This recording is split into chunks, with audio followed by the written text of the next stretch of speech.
on my own, broken and alone. I feel the rain crashing down. All around this empty town, we're searching for the lost and found.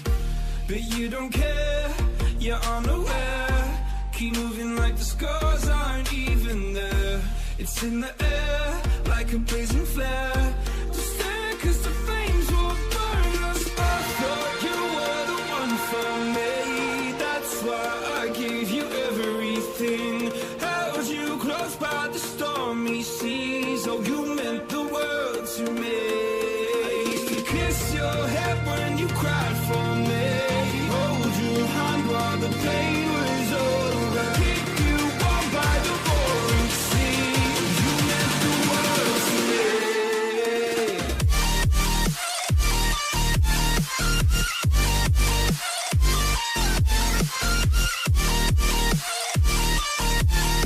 Oh, you meant the world to me.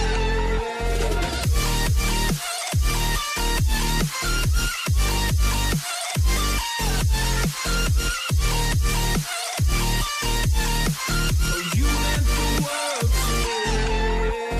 to me. My darling dear, you're never here. When I'm in pain, you hide and disappear. Like shadows in the atmosphere, charting the stratosphere. Yeah. I prayed for you and kept you near, in hopes you'd chase away my fears. I'm on my own, you made it so, and now I'm chasing nightmares. And good evening, everyone, and welcome back to the SSRI Le Mans Series Season 2, of course, brought to you by Coach Dave Delta. And today we are here at Monza, a brilliant circuit for these hypercars and LMGT3 cars to make their way around. And we have just got a couple of minutes left in the practice session before we head our way into our qualifying session. And of course, calendar-wise, in this championship, we have a very nice 5-round calendar. Of course, last time out we was at Spa-Francorchamps, and then today we're here at Monza. Round 3, we head off to the US of A for Sebring. Round 4, we're off to Le Mans, and then round 5 at the final round will be Bahrain. So 5 very nice tracks for us to go to, 5 very different tracks as well. So certainly will be interesting to see how the drivers adapt to those different tracks. And then, of course, a quick recap from last time out. In the hypercar class, it was Oliver Anderson who took the win at the very last second ahead of Andre Ursu, and then Edvard Keziks in third. And then in the LMGT3 category, it was Regan Mitchell ahead of Manuel Reif, and then Dimitri Schenk in third. So, of course, expecting to see a lot from those guys here this evening around Monza. Of course, a track that everybody knows like the back of their hand, but still, it is a rather difficult track to get used to, especially when you're driving the hypercars and the LMGT3s, which all have their own little perks and also their own little demises. So that will certainly throw a factor into this today. And here we can see Regan Mitchell currently at the top here in practice in the McLaren GT3, just 33 thousandths ahead of Ribeiro, and then Vida in third, both in the BMWs. And then we have 3 Ford Mustangs behind those of McAuliffe, Reif and Hughes as well. So at the moment, those 3 looking like the most popular and the quickest cars here in this session. And we'll have a quick look as well at some of our hypercars here for this evening. And at the moment, it is Sam van Liebenstein who leads the way in practice by just over half a tenth, to Valtteri Santala in second place, and then Rick De Moy in third, just over a tenth and a half off from our top spot. So the gaps are looking pretty close at the moment, especially when you look over at our LMGT3s, of course, 6 tenths separating the top 5, and then with our hypercars, just under 3 tenths separating the top 5 there. So certainly going to be a lot of competitiveness here this evening. And we just have around 2 minutes to go before we head our way into the qualifying session, which is a 20-minute session.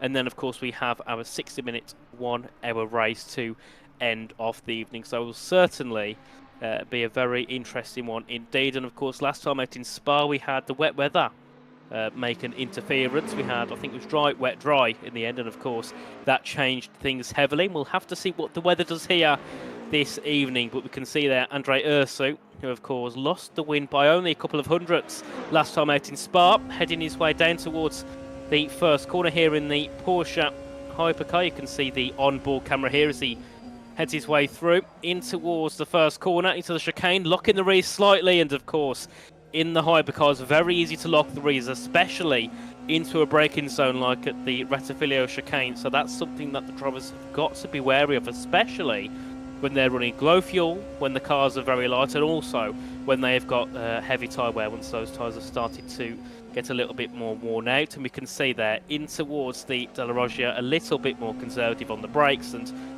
makes his way through quite nicely. And then in towards the two Lesmos here. Lesmo 1 just hitting the apex nicely, run out a little bit wide onto the green curb, and then into Lesmo 2 braking just after that 50-metre board, hit the curb on the inside, run wide once again on the outside, and then of course heading your way now down in towards Ascari, which is a corner which in some cars it's a little bit scary to take, but in some of these cars you can just throw it in and just hope for the best, and normally it'll stick all the way through. You can see there as he heads his way through, pretty easy indeed. The hypercars don't really struggle in Ascari like some other cars do here. And then of course the final back straight in towards the Parabolica, the final corner on this circuit. Of course you can see lap time wise Sue is currently in 5th place, but he's looking very nice in that first and second sector purple for both of those here. So ending practice he could be the one to go to the top here and have a nice little advantage going into qualifying. Crosses the line and goes to the top there with a 1:35.301, just 3/10 now ahead of the car in second, that being von Liebenstein, and then of course in third it is still Santala in the Ferrari. And of course a track like this, it's going to be interesting into turn 1 on that first lap when all the cars are heading in together. Of course there's 13 of the hypercars here tonight, and then in the LMGT3 category I think there is 15, so a little bit more in that category. Certainly will cause some chaos into, well, both chicanes here, into the second one as well at Della Roggia.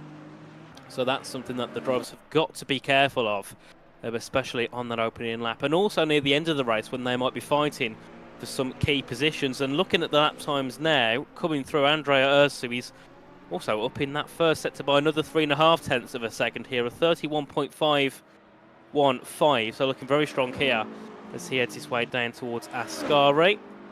And then of course we'll shortly get the checker flag waved and everybody will be heading back into the pits and getting ready for the qualifying session. So with the hypercars, we're looking probably in the low... Oh, there he goes. He's disappeared. Goodbye. But as I was saying, with the hypercars, we're looking at the mid to high 35s, and then of course in the 50s, 1-minute 50s for the LMGT3. So that's something to keep an eye on as we head our way into qualifying.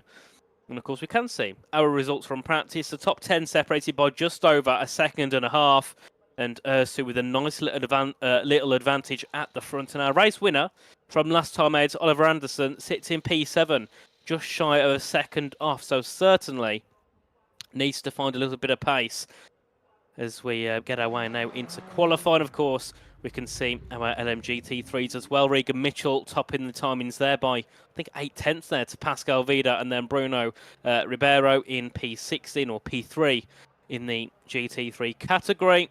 So the McLaren and the BMW looking rather quick here this evening.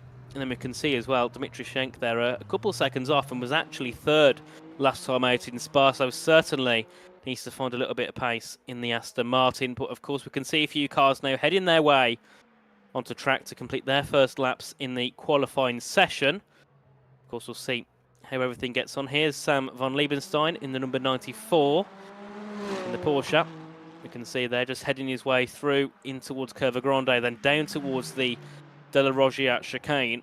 Of course, I'll be brutally honest, I'm not really up to scraps when it comes to Le Mans Ultimate, so I'm not going to say, oh, I think this car's quickest, I think this car's the slowest, because frankly, I don't know. All I know is what I got told by some friends earlier on, is that the Ferrari is a pretty decent car on this game. But I'm sure as we work our way through the evening, we'll kind of learn which cars are probably the quickest. Of course, the great thing about Le Mans Ultimate compared to any other game when it comes to sim racing is that it has such a wide varieties of the hypercars. So we get to see so many of them out on track, and the same goes for the LMGT3s, and I'm sure they're still bringing those out as every update comes along, so it will be great to see even more different varieties of cars on track. As we can see here, Manuel Reef in P6 at the moment, of course, hasn't set a lap time, and was the driver that finished second last time out in Spa in the GT3 category, so we'll have to see what he can do in his Ford Mustang. Of course, was second in practice earlier on, so we'll have to see what he can do here.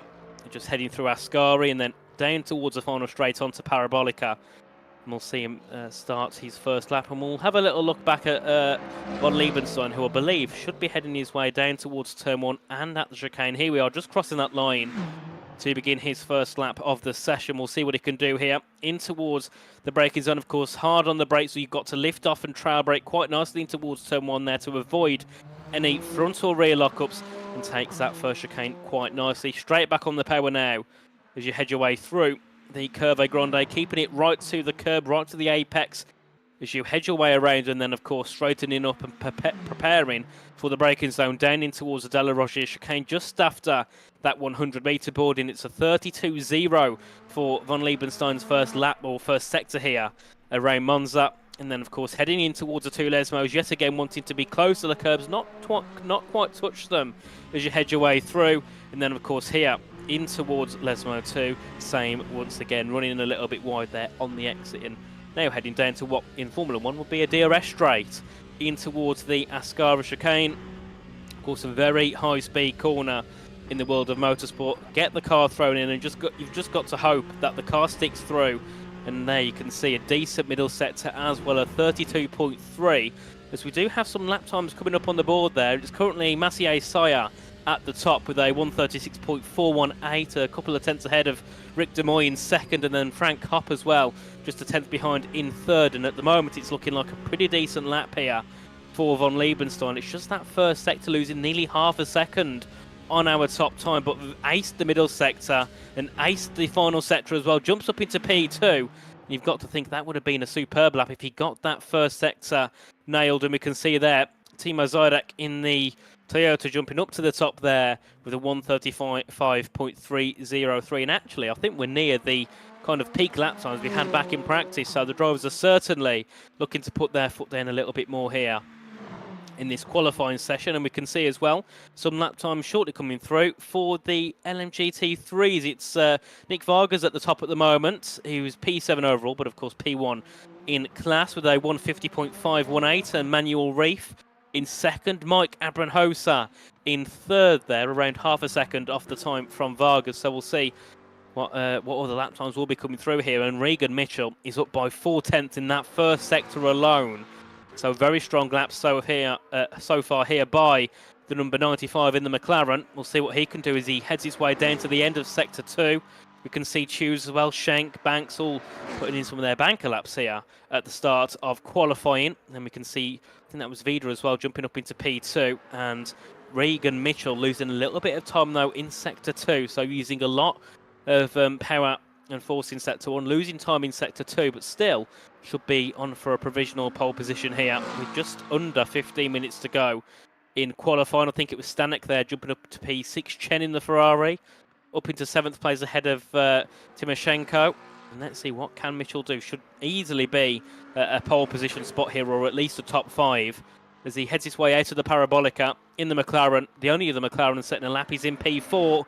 Mitchell to the line and goes to the top there by exactly 2/10, a 150.318. A very nice lap there by Regan Mitchell in the number 95 McLaren. And of course, we've still got many lap times still to come through in the hypercars in the LMDH. There's not been any changes in the top 3. We have got Santala though jumping up into P4 there, I believe, in the Ferrari. And then we also have Shellekens as well up into P8.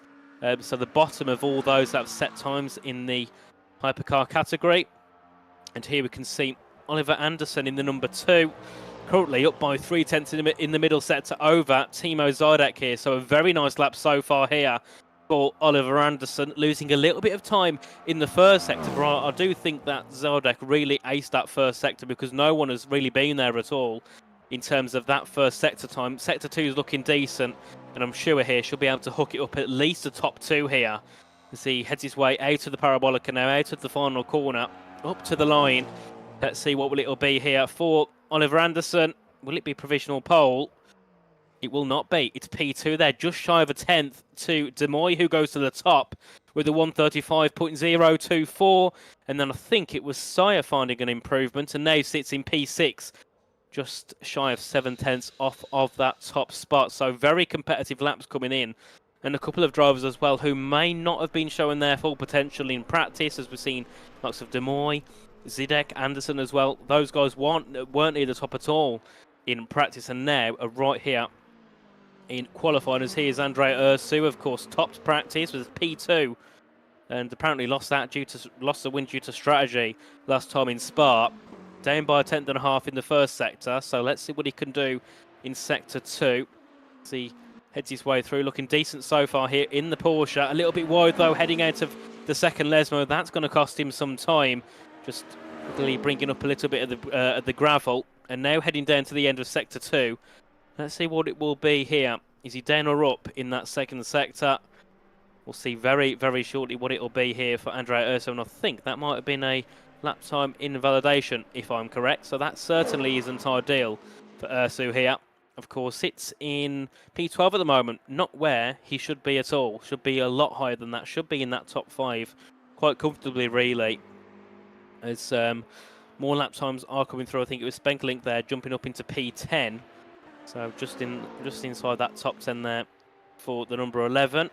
And so yeah, they're not setting a lap time there, unfortunately, as he continues his way down to turn 1 and probably going on for another flying lap. And looking at lap times as well in the GT3 category, Mitchell is still on that top spot there by over 3.5 tenths. Here we can see Jack Micallef there in P16 at the moment, so that would be...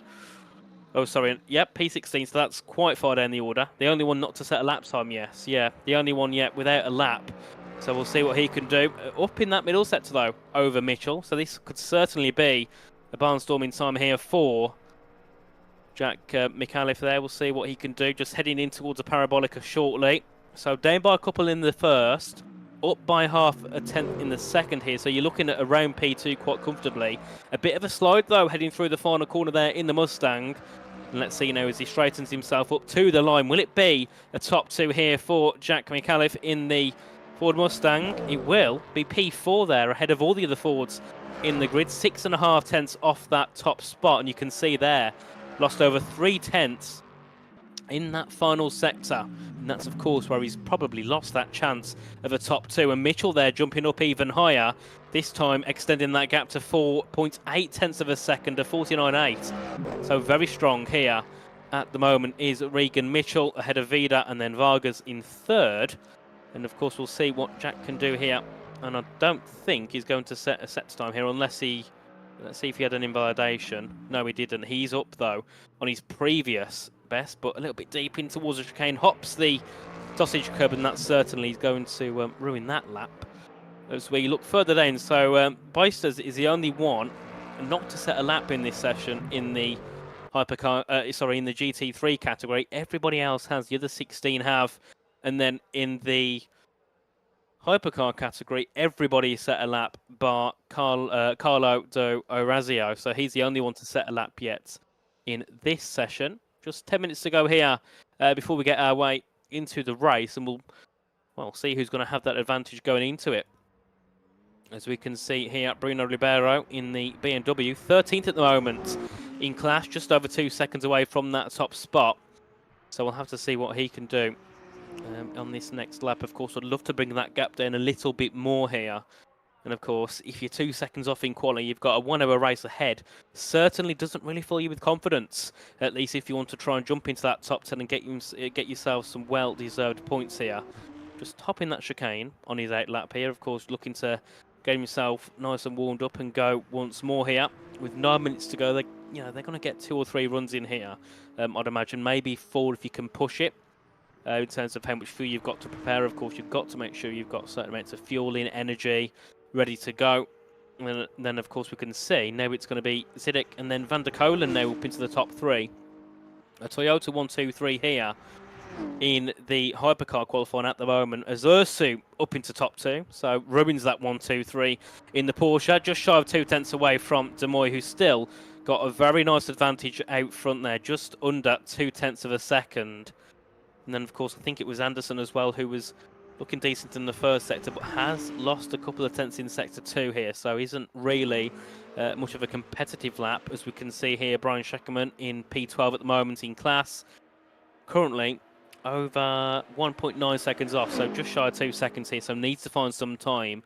He's down in the first, down in the second as well, not looking to be the best lap here for Brian Scheckerman, so we'll see what he can do though as he heads through the Parabolica. Could be looking to set up to go again here in the Porsche. Heading through the Parabolica though, it's had wide, heading to the line. Was it an improvement? It was not, so we'll be looking to go again here and try and get an improvement here in lap time as he's heading his way down towards turn 1 here into the Retifilia chicane. We can see here, telemetry on our screen, in gear 1 at the moment, of course, straight on the throttle, up through the gears here. Already at over 200 kilometers an hour, full on the throttle, up into 5th gear now, over 250 kilometers an hour, and we'll reach just shy of 300 before heading into the braking zone, just over 301. Down the gears, of course, harsh on the brakes, get the car in, of course, hopping the curbs, back on the power instantly as you head your way out of sector 1 here.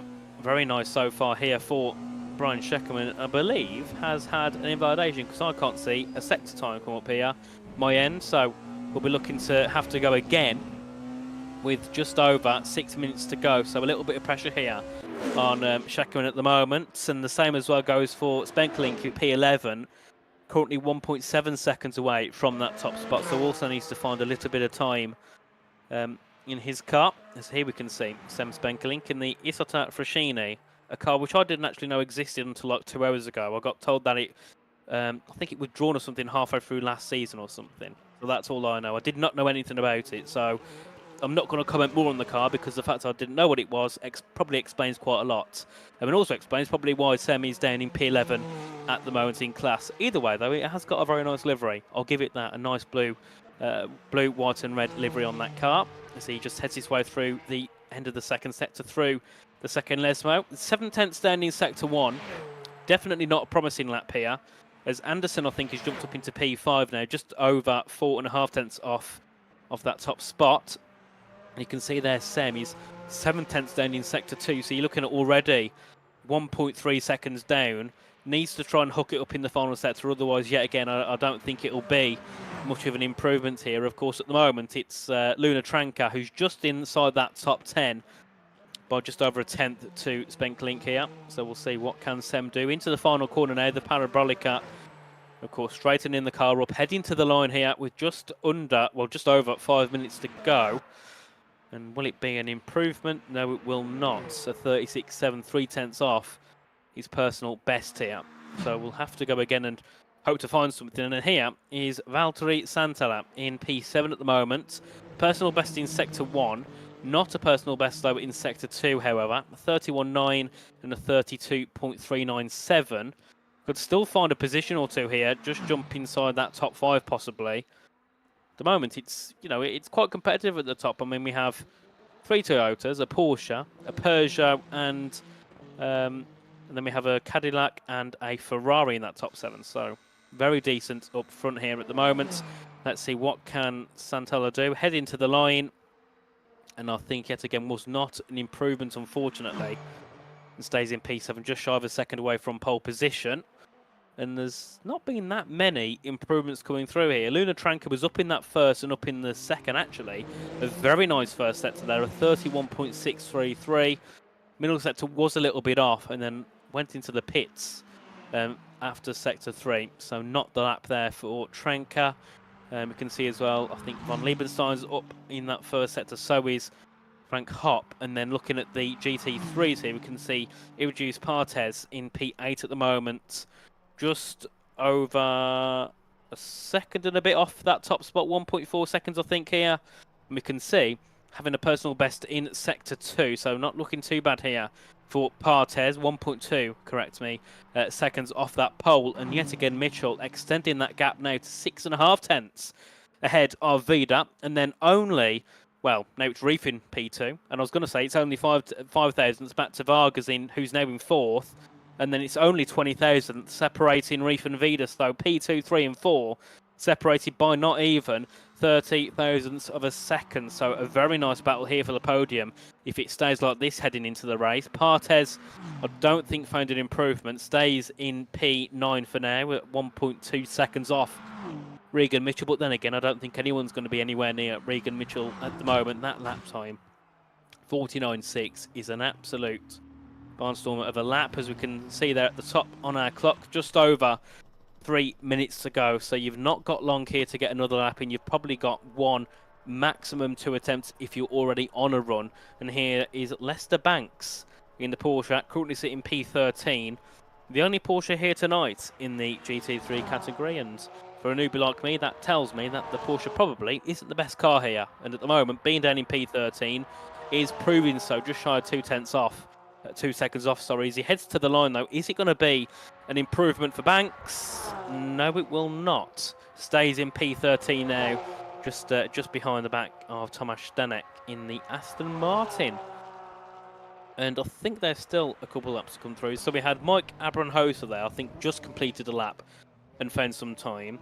We have Pascal Vida, who's up in the first and the second, so we'll have to see how he's getting along. And here is Carlo D'Orazio in P14 at the moment. Has set a lap, 0.6 off in the first sector, and we'll see what he can do in the final 2. Of course, his banker lap was 3 seconds off. I'm sure he's not that far off the pace, considering he's done a decent first sector here.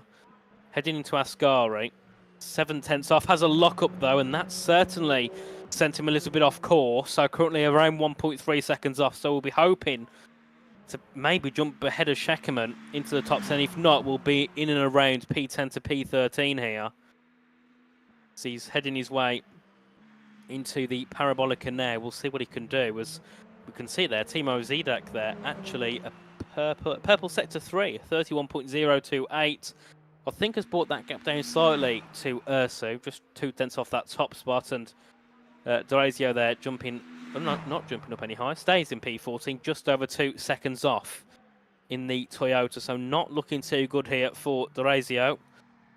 As lap times coming through, there's no improvements for our top 5 at the moment in terms of being on a lap. Obviously, D'Orazio's just finished his lap, so he was on an improvement. At the moment, yeah, no one really finding that much of an improvement here on track, just with less than a minute to go in the qualifying session.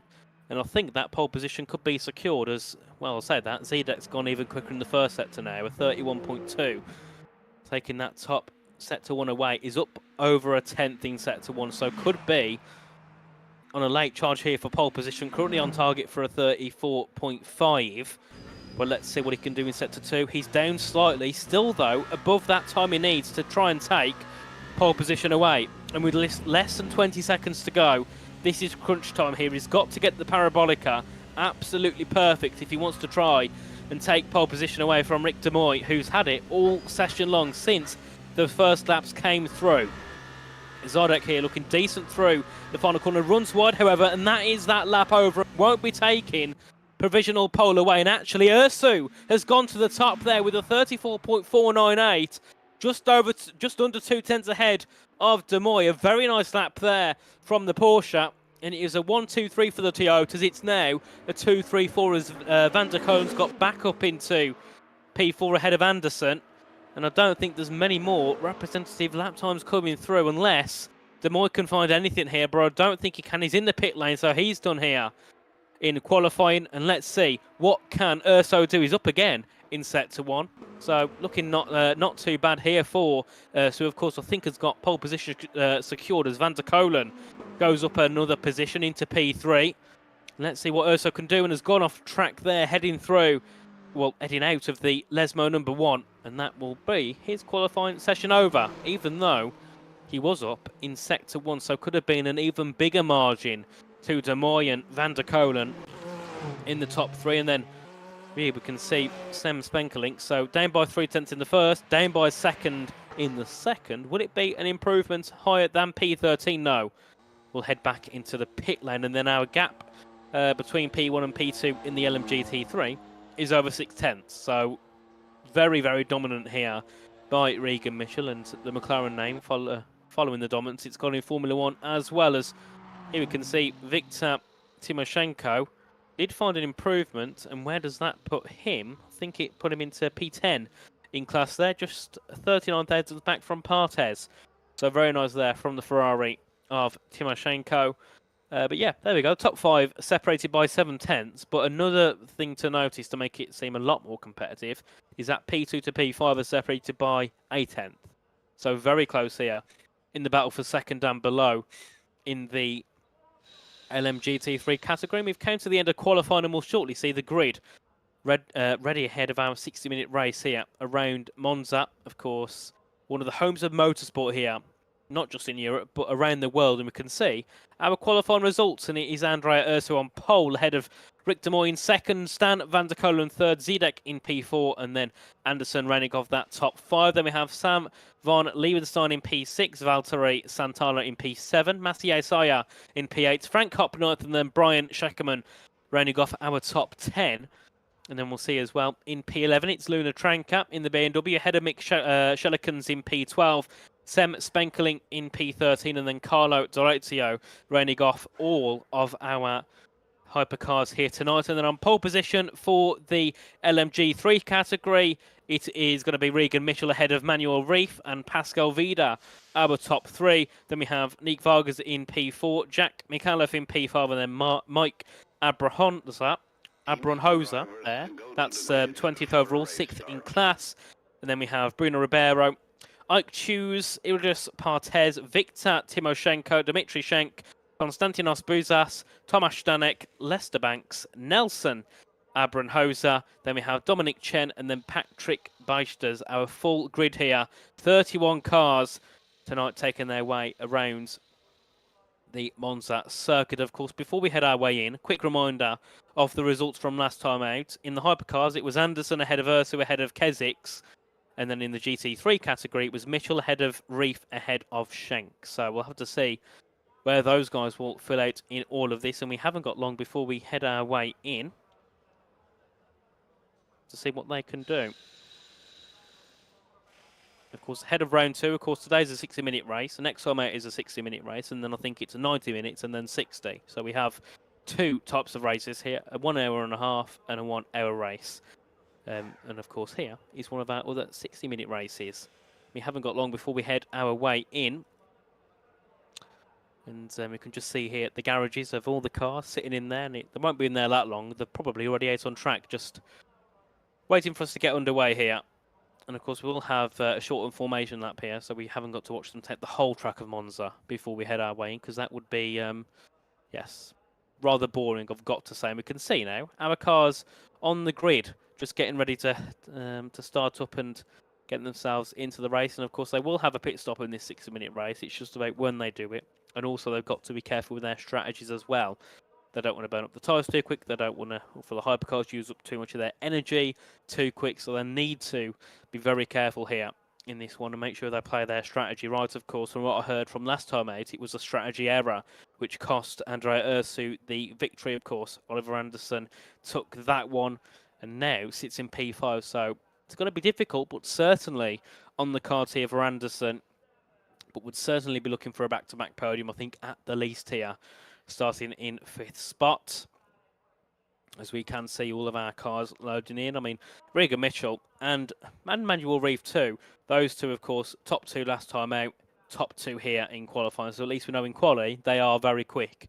But we've got to see what they can do heading into the race. I mean, the gaps were very, very close heading into the end of the qualifying session there. So they are going to have a very interesting race. And, of course, Turn 1 is a killer around here. Same as La Source at Spa. It is, you know, a source of chaos down at Turn 1. And then, of course, as the lap gets along, you've got that long straight, which kind of spreads things out here. You've got one chicane, a bit of a straight, and then straight into another chicane and into 2 right-handers. So they are going to be together for the whole of their race. And we'll see the starting order very well, very shortly as well as we head our way in. Of course, it is Andrea Ursu on the front row alongside Rick de Moy in P2. Then in P3 it will be Stan van der Kolen alongside Timo Zidek in P4. Then row 3 we have last time race winner Oliver Anderson ahead of Sam van Liebenstein. Then row 4 will be Valtteri Santala and Mathieu Soya. And then, of course, we will be heading our way in very shortly to our race. As we can see there, Frank Kopp and then Brian Schreckerman, the top 10 here in the hypercar category. You can see Luna Tranker and Mick Shellekens, top 12 on row 6. And then here we are, guys, very shortly before we see green flags here at Monza. And the green flag has been waved. We have 3 wide here. Heading out to turn 1, 2 cars having a slight collision as they head their way down. I think that being Andrea Urso, our pole sitter, having a bit of a poor start here. Dropping down to P4 could possibly lose out to Anderson as well. Into turn 1 we go. It's going to be Timo Zidek taking the lead ahead of Rick de Moy. And we can see Stan van der Kolen there, I think, being forced a little bit wide and losing time. But as we head our way through the first couple of corners, our top 3 are all Toyotas ahead of Ursu in the Porsche and Anderson running off the top 5 here. Frank Kopp also with a decent start, jumping up to P6, and Sam van Liebenstein with a poor start, dropping down to P9 here, so not the best start for him. As we head our way through into Lesmo 1, and there we can see Van der Kolen looking for a move ahead of de Moy. They're going to have a slight bit of contact heading through. Tapping wheels as they head their way in towards Lesmo 2. Onto the grass slightly, a lock-up for de Moy, who goes off the circuit. Of course, not happy there. You can see flashing the headlights and allowing Ursu and Anderson to go ahead and jumping up into P3 and P4, P5 now for de Moy. As we head our way in towards Ascari for the first time. Side by side through here. Of course, the BMW there hopping the curb, allowing the Ferrari through. That being Santala and Tranka, and then Liebenstein as well, just sitting behind waiting for something to happen here as we head our way down towards the Parabolica for the first time in this race. Lap 1 has been underway here for our hypercars, and we'll shortly see what's going on with our LMGT3s very, very shortly. So we all head our way through. Of course, you can see now our GT3 cars. Pascal Vida is still in that second place, has jumped ahead actually of Manuel Reif, and that gap at the front is now over a second. Regan Mitchell has already checked out here, ahead of Vida and Reif in second and third. McAuliffe as well jumping up into P4, and Vargas reining off that top 5 here as we head our way back down towards the Rettifilio chicane. And we'll see what can Vida do. Of course, that gap already over a second, 1.2, 1.3 as they head their way down to the braking zone. So you started to think already that Vida's got to think about the cars behind rather than the car ahead, that of course being our race leader, Regan Mitchell. You can see there the gaps of both categories. So now Zidek leads by a second to Van der Kolen and Ursu in the top 3, and then Anderson. He's a little bit further back there, just 2 seconds off our leaders. And then of course de Moy, who got pretty much robbed at the start, of course got forced wide by Van der Kolen heading into the second Lesmo, and has lost 2 seconds because of that. Of course, heading into the gravel and lost a couple of positions. We do have a yellow flag, and I think that is Sam van Liebenstein, who was dropped all the way down to P14 in class. A big shame there for Liebenstein. Of course, number 94 will have to... Oh, I'm not sure what happened there. Must have lost it heading in towards the second Lesmo. Of course, you have a bit of a rear lock-up, hit that gravel. That certainly can send you into a spin. And of course, that is a big shame there for Liebenstein, has lost 8 seconds from the car ahead, so must have been stationary for quite a while. And we have yellow flags out again. I think it might have been Dominic Chen who had a bit of a mistake there, has dropped down to P30 overall, right at the back of the field, down to P16 in class. As we just follow Liebenstein there, heading through the Parabolica to, well, hopefully try and catch up to those a bit further ahead. Of course, had a decent qualifying, had a poor lap 1, and now it's had a poor lap number 2. And what's happened here? Because now it's Anderson into the top 2. We can see that gap between Zidek and Anderson is now over 3 seconds. Ursu's P3, and then Van der Kolen's dropped all the way down to P10. So there must have been a mistake there for Van der Kolen, or possibly a bit of contact. And now to drop him out of contention, even for a top 5 here at the moment. Frank Kopp has now jumped up into P5 in the Alpine.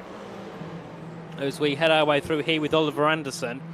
Of course, 3.6 seconds off Zidek in the lead. Ursu third. Of course, starting to recover here. A bit of a slide for Anderson, certainly going to cost him some time, and possibly give an opportunity here to Andrea Ursu. Of course, de Moy following in nicely as well.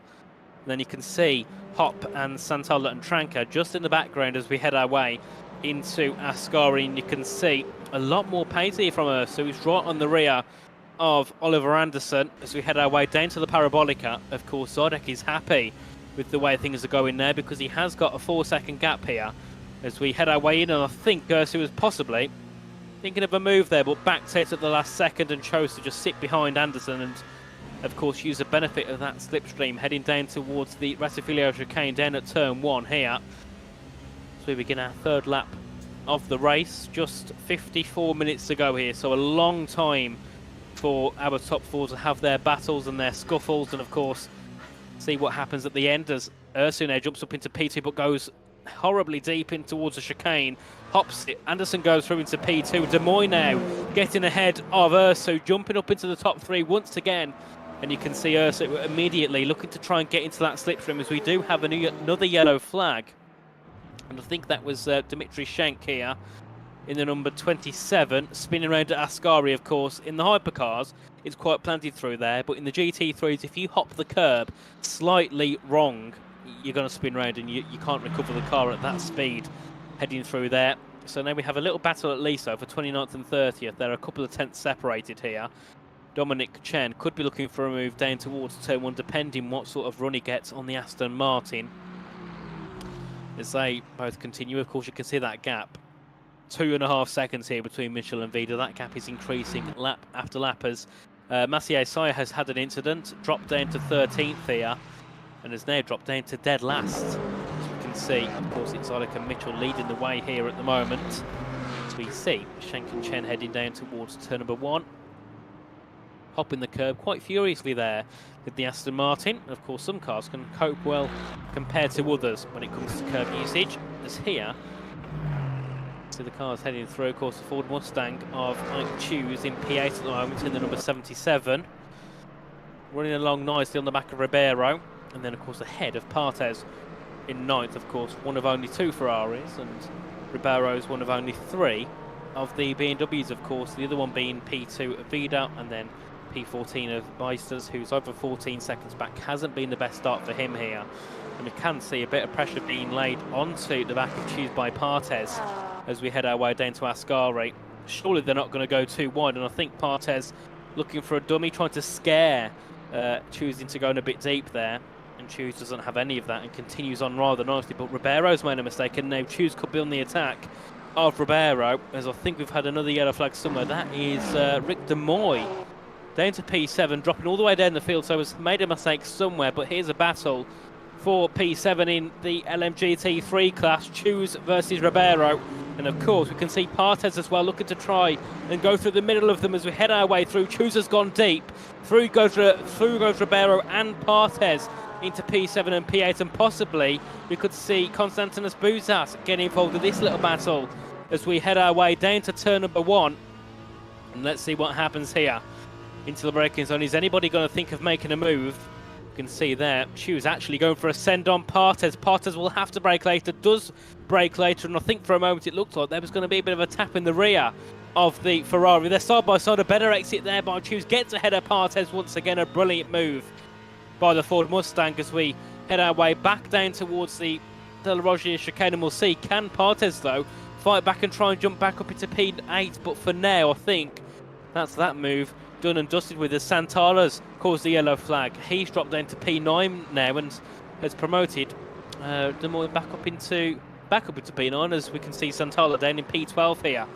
But the battle still rages on here for P7, 8 and 9, as that's going to be Choose and Ribeiro going side by side. Choose jumping up into P7 slightly, has got the inside line heading in towards Lesmo 2. Ribeiro's going to be on the outside. We can see Partes now under pressure here from Bouzas in P10. A great battle here from P7 down to P10, and Partes, who at one point was looking to fight onto P7, is now dropping down to P10 here in the number 86 as we head our way through.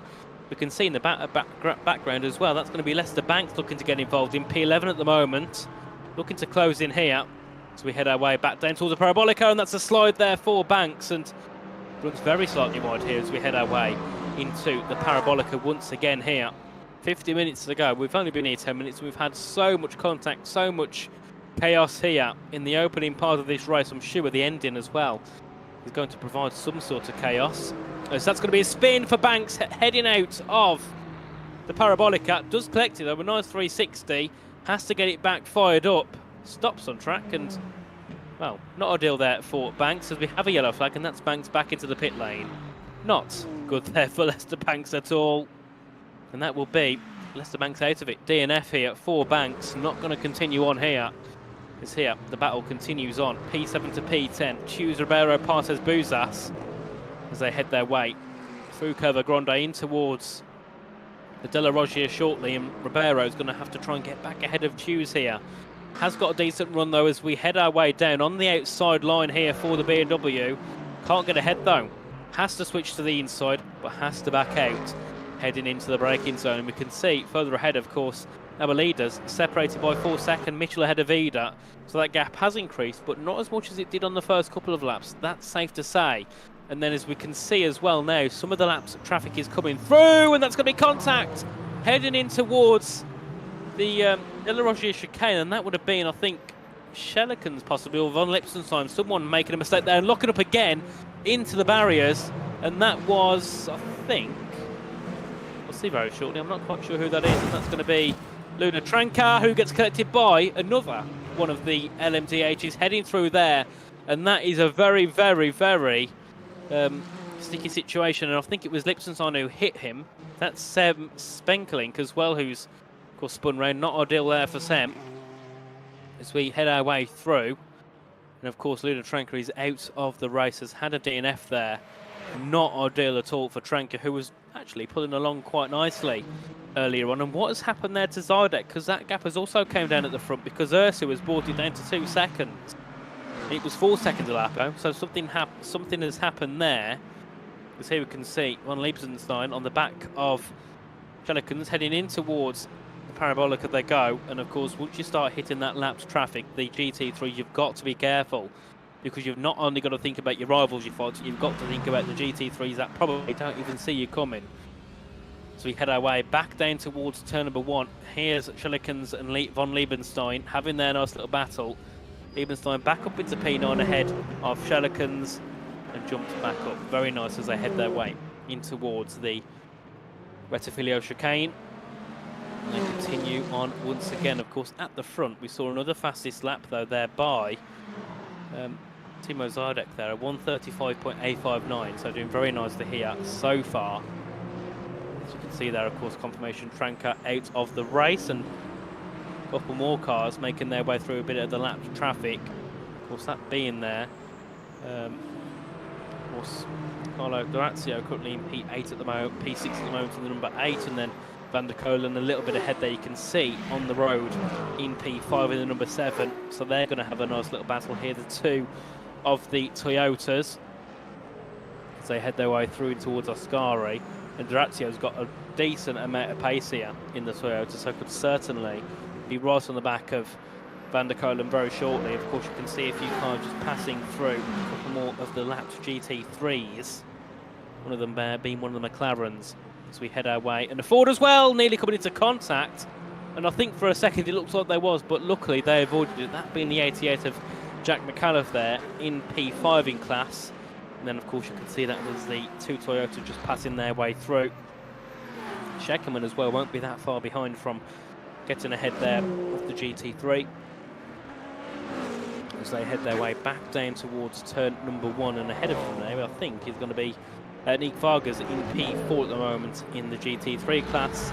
Those three are going to quite quickly pass their way through. Of course, you can see Hop is ahead of Van der Kolen and Dorazio. That's a nice little battle for P4, but then the gap to P3 is over 5 seconds, so they've got to, well, I don't think they're going to be thinking much of a podium here, as that's going to be nearly contact heading into the braking zone of the De La Rogier chicane.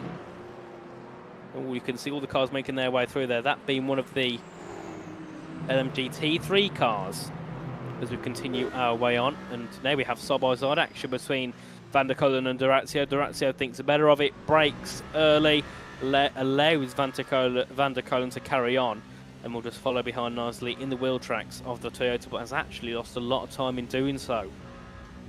As we head our way into the Ascari chicane, you can see there Dorazio just looking to close in quickly now. Has had a bit of a slide though, has lost more time on the back of Van der Kolen, who has gained on the back of Hop, back of Frank Hop, so we could still have a nice little battle for P4 here. Of course, at the moment, 45 minutes to go, 15 minutes in, we do have a DNF'd car, that being Luca Tranca, as we can see there, heading through, that being Van der Kolen in the number 7, looking to close down quickly on the back of Hop, just jumping ahead there of one of the other laps LMGT3 cars. Looking at the gaps to the lead, so in the Hyperclass, it's 2.2 seconds between the top two. In the LMGT3s, it's 6.2 because Mitchell has just checked out more and more, just keeps bringing that gap up to Manuel Reif, and then so Pascal Vida's actually right on the back of Manuel Reif. We'll see if we can get a view of that battle because Nick Vargas is also involved there. We do have yellow flags, and that I think, I'm not sure who that was who caused the yellow flags. I think it might have been Schenk in the Aston Martin, who of course has dropped down now even further, P13 now. Oh, sorry, that's good. Oh no, so that's Nick Vargas who's dropped back, has lost a slight bit of time as we head our way through. So yeah, Manuel Reif continued on, but Vida and Vargas did come into a bit of contact and have dropped back because of that now. So Reif is a lot more comfortable in P2. Vida and Vargas are still having their little battle for P3 here as we head our way through, and McAuliffe as well, looking to close back in here in the forward and try and get ahead of Vargas here, of course. Has had a decent start, has the 88 Ford. Of course, there's quite a few Fords in the race here. We've got 1, 2, 3, 4. We've got Reif, McAuliffe, Hughes and Bouzas here, all rocking a Mustang. And then, of course, we've got 3 McLarens, Mitchell, Abranhoser and Abranhoser. And then, of course, we also have a couple of Aston Martins, a couple of BMWs and Ferraris too, and only one Porsche, which hasn't made it even 15 minutes in. Of course, that was Lester Banks, who retired after a spin at the Parabolica. And here we can see Vargas here on the back of Vida as we head our way into Parabolica once again. BMW versus the Aston Martin.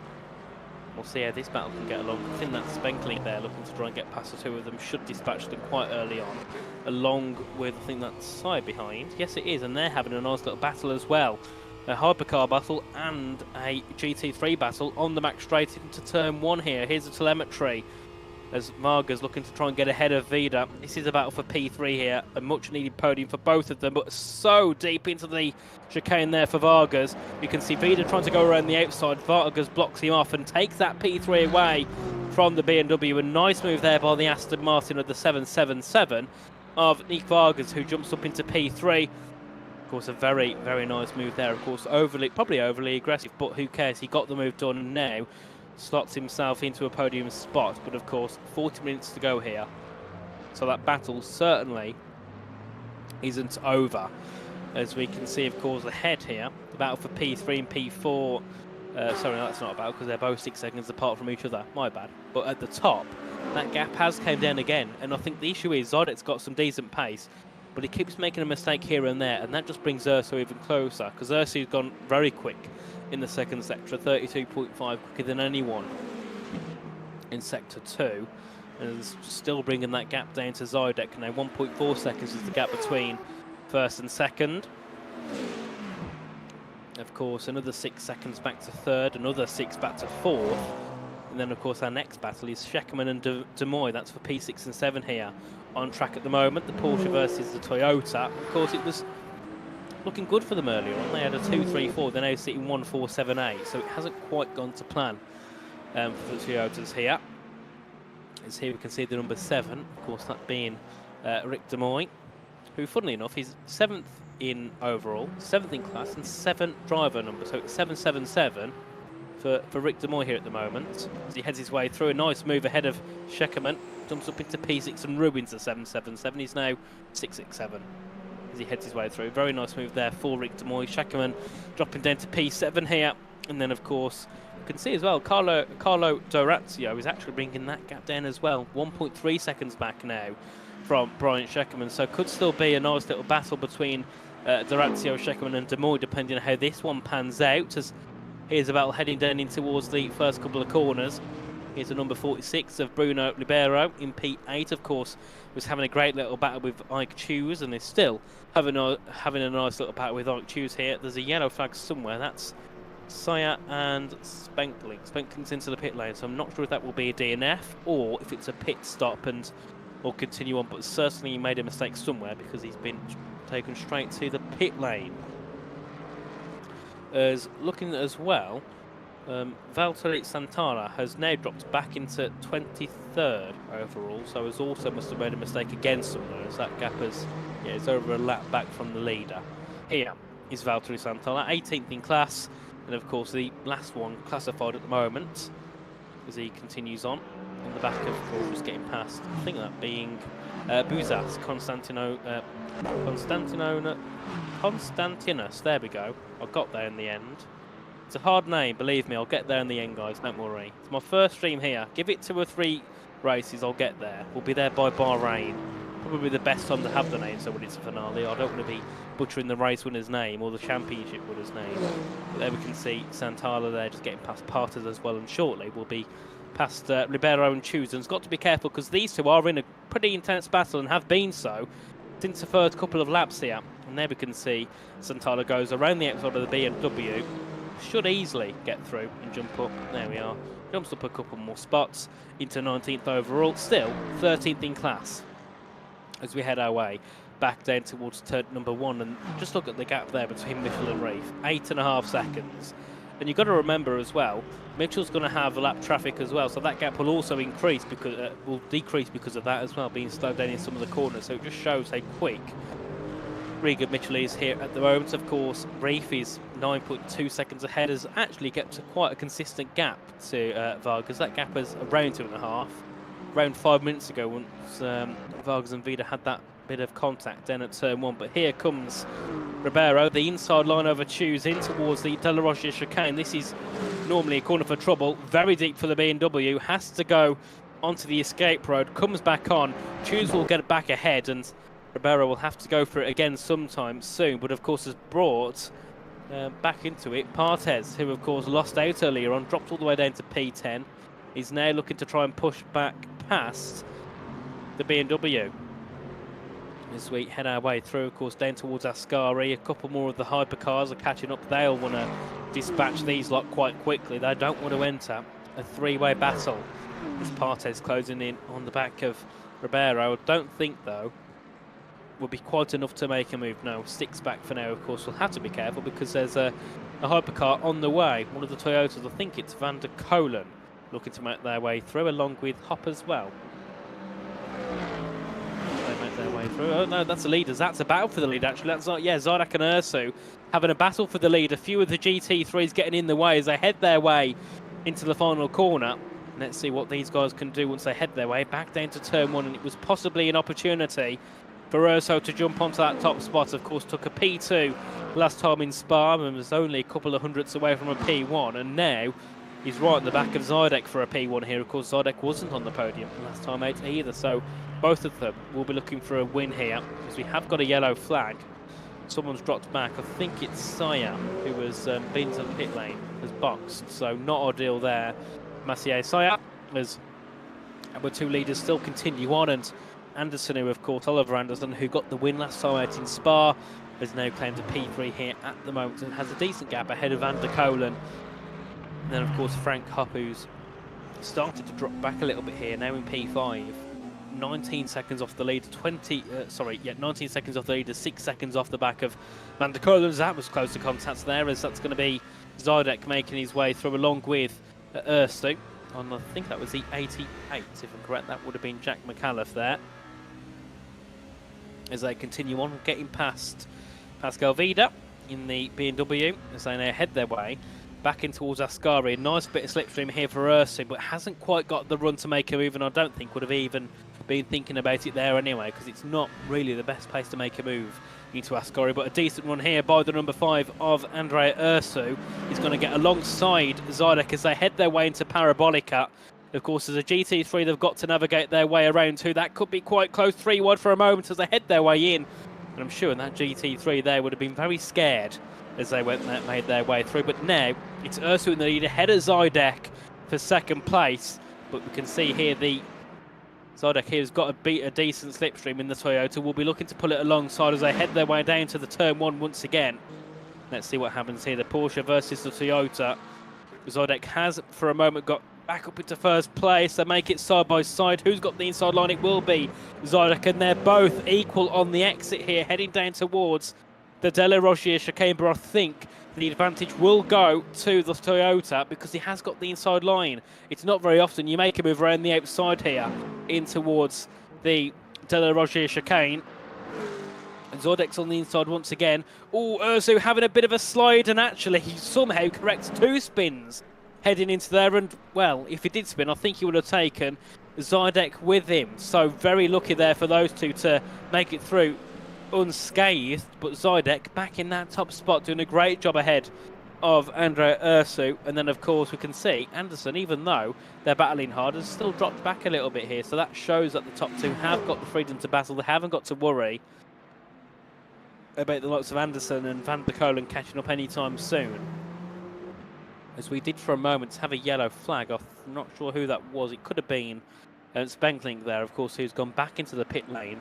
Tyre as well is running very slow at the moment, so could have also been a car that caused yellow flags. But here's Ursu again, weaving around, just looking to try and scare Zardek into the braking zone of the Parabolica. Let's see here, what can Timo do to defend that one as we head our way down towards the Ratifilo chicane once again here. 34 minutes to go, so nearly halfway through this race. Zardek's defending, well, we'll have to defend quite harshly, I think. He might have to pull to the inside. Never mind, it's going to be Urso looking to go to the inside, but brakes earlier. Doesn't bother anyway, stays back now in P2.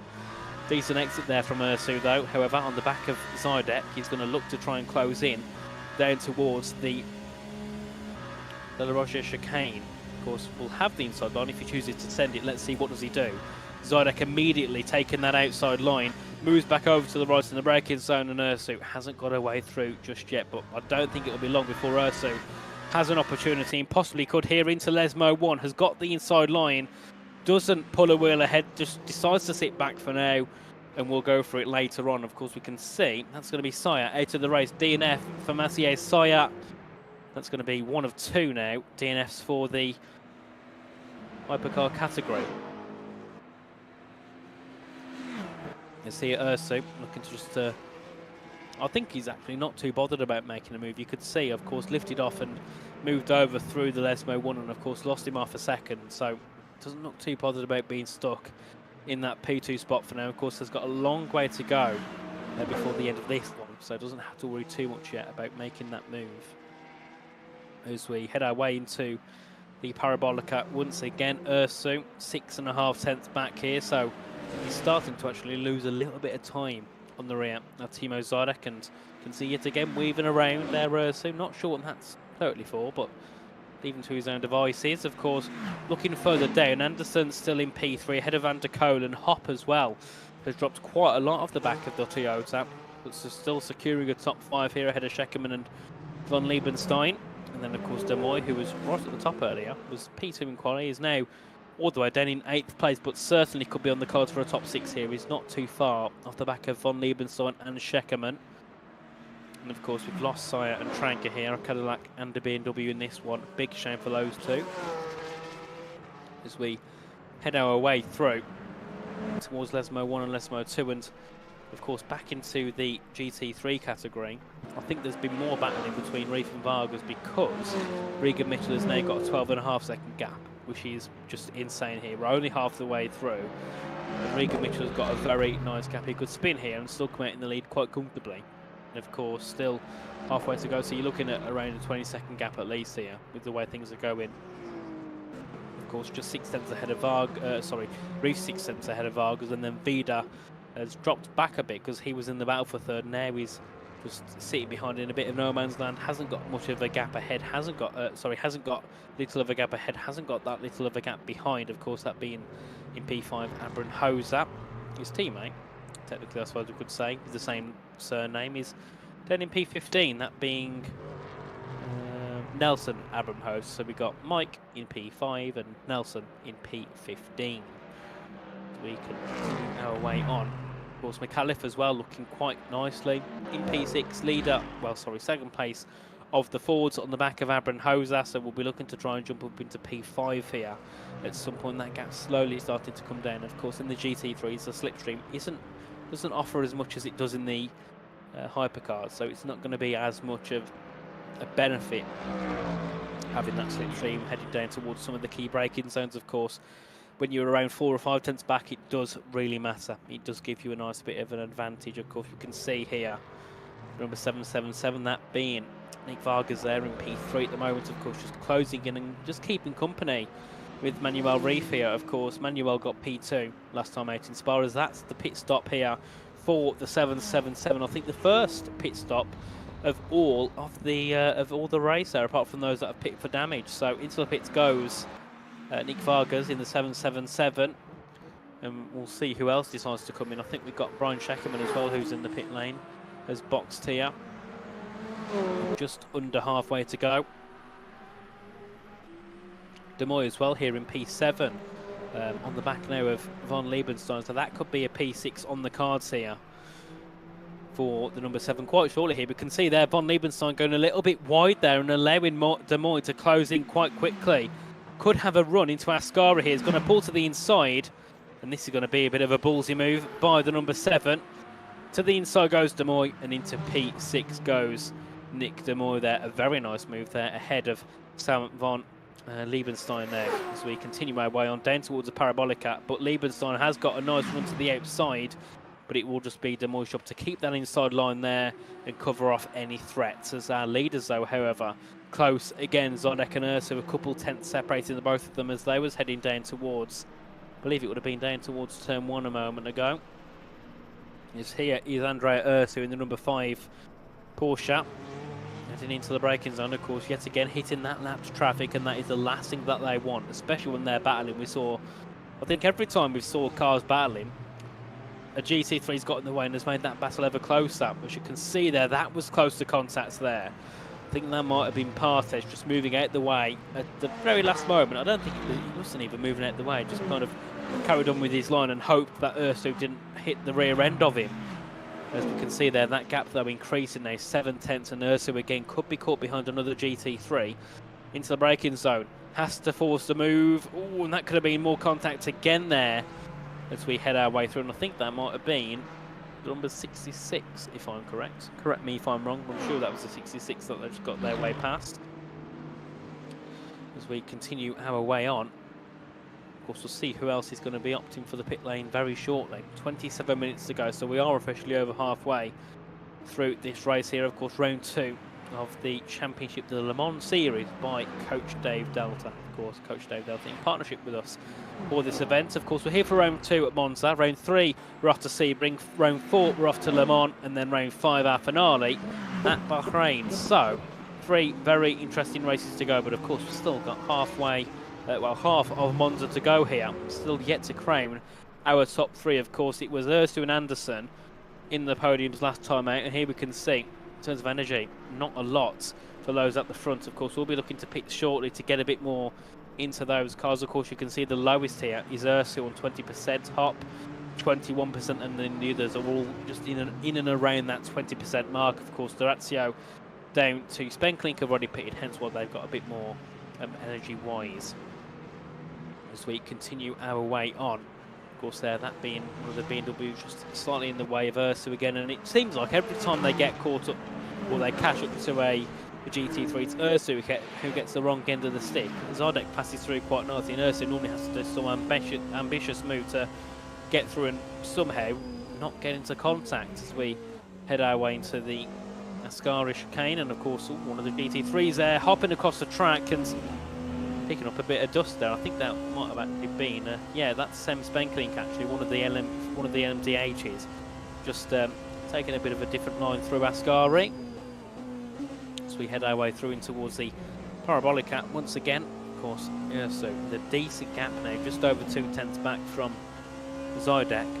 We'll see what happens here, of course. So could look for a move possibly down to turn 1 here. That gap is coming down to less than 2 tenths. Less than a tenth and a half. Is it going to be enough to send a move? I don't think it will actually. Is he going to look? He's going to look for it. Oh, and back there at the last second. Was thinking, do we go for it? No. Thought no. Thought the better of it there. We'll continue on back in second place, and when else really opting for any pit stops here with 25 minutes to go, so it's more of a splash and dash, I suppose you could say, for those who want to pit near the end and just go for one little run here. We head our way through, and I mean, look at Mitchell, 14.6 seconds now in the lead, 19 seconds ahead of third. Doing a really good job here at the moment, of course, over 21 seconds ahead of P4 here, so Mitchell, once again, I mean, after what I saw last time with him taking a decent win, taking pole by a few tenths, I knew that. Oh, that's going to be... That's Ursu into the barriers. Number 5 coming into contact with the GT3. And I feel like I jinxed him there earlier on because I said it's him who always gets the wrong end of the stick. And this time has been taken out by a GT3. And that is a big shame there for Andrea Ursu, who was actually on a decent chance to look for a win here. Now is in P2, has heavy damage. Anderson probably isn't that far away from jumping ahead and taking that P2 spot himself. A big shame here for Andrea Ursu, who lost the win last time out to strategy and is going to lose it here due to contact with a lapped GT3 car. And Anderson is going to be loving this now because he can have a chance to jump back up into P2 and get ahead of Andrea Ursu here. And look at that gap at the front now. Zydek's got a 10-second gap. He's going to lead comfortably, and Ursu into the pit lane. And a big shame. Not what Ursu would have been looking for there. The number 5 into the pits with damage, and Zydek now has a 10-second lead ahead of Anderson and Van der Kolen now inheriting that P3 spot here. So that's going to be the number 94. That's Von Liebenstein getting ahead of a couple more of the GT3s, and then he's having a battle here with Frank Hopp for P6 here. Hopp in the Alpine, Von Liebenstein in the Peugeot. As you can see there, Ursu in that pit stop who's dropping all the way down the field. A big shame there for Andrea Ursu in the Porsche. As we can see there, Von Liebenstein was looking for the move, but actually just let Frank Hopp go through. Wasn't too bothered about getting ahead there at the Alpine, and then they're both catching up nicely onto the back of Rick De Moy, who's in P4, of course. Had a really poor start here, was up in P2, had a bit of a spin, dropped all the way down to the back pretty much, and he's now back up in P4, so was researched quite well at this point in the race. And here we can see our gap between P3 and P4, and that will be yellow flag. That is the number 8, I think. Yes, that's going to be Carlo Dorazio, who's had a spin and dropped all the way down to P10 here. A big shame there for the Toyota racing car. And Ursu, of course, still in the pit, so he's really rating off here from anything good in this race, as we do see both Von Liebenstein and Hopp getting past the BMW there, and still having their nice little battle, getting past Partes too. So I think that BMW must have been Ribeiro there, but very nicely, very clean, make their way through, and now can continue on with their little battle. And I think Anderson's also made a mistake because that gap's gone up to 13.3 seconds. It was 10 seconds last lap. So Zydek is looking for a comfortable course to victory here. As we head our way into the final couple of corners at the Parabolica.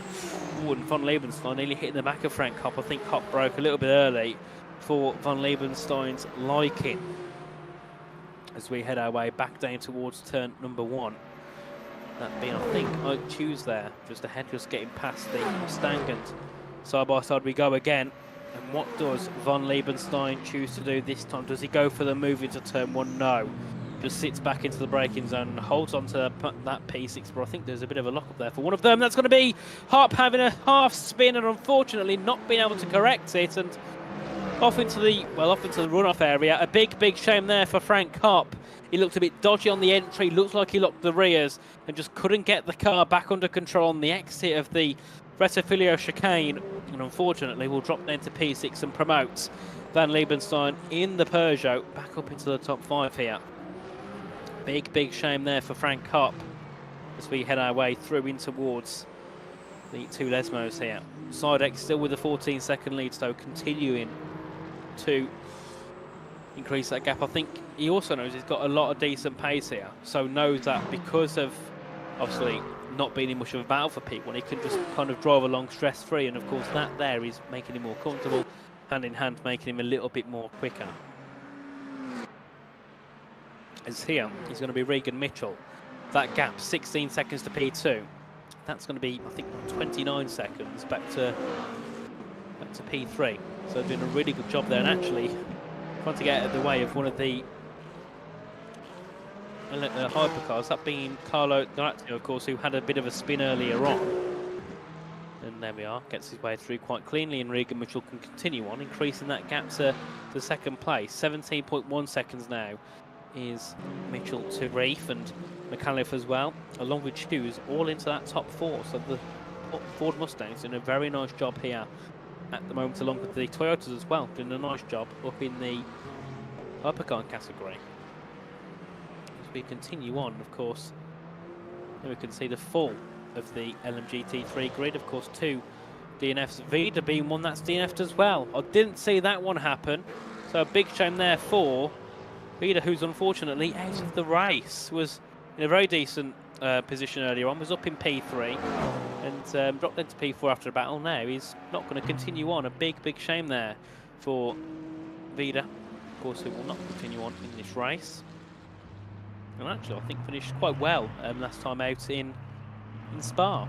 We'll continue on. Here's Dmitry Schenk, who, of course, has been in a weird position this race. Was dead last earlier on, but has since then been quite quiet, hasn't got involved in incidents, and now sits himself up in the top 10 and second in his little Aston Martin group, of course, being Stanek, Schenk and Vargas.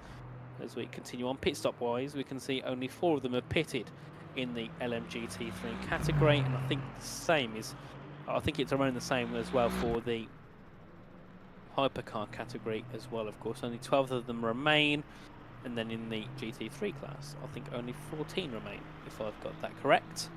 They all continue on, and then we can see, nice to see back on with our leaders, or at least our leader in the GT3, sorry, in the hypercar category. Of course, Timo Zidek, who's had a decent start. Of course, was running along nice in quali. Actually started P4, had a really good run down to turn 1, got past both of the other Toyotas with the outside line.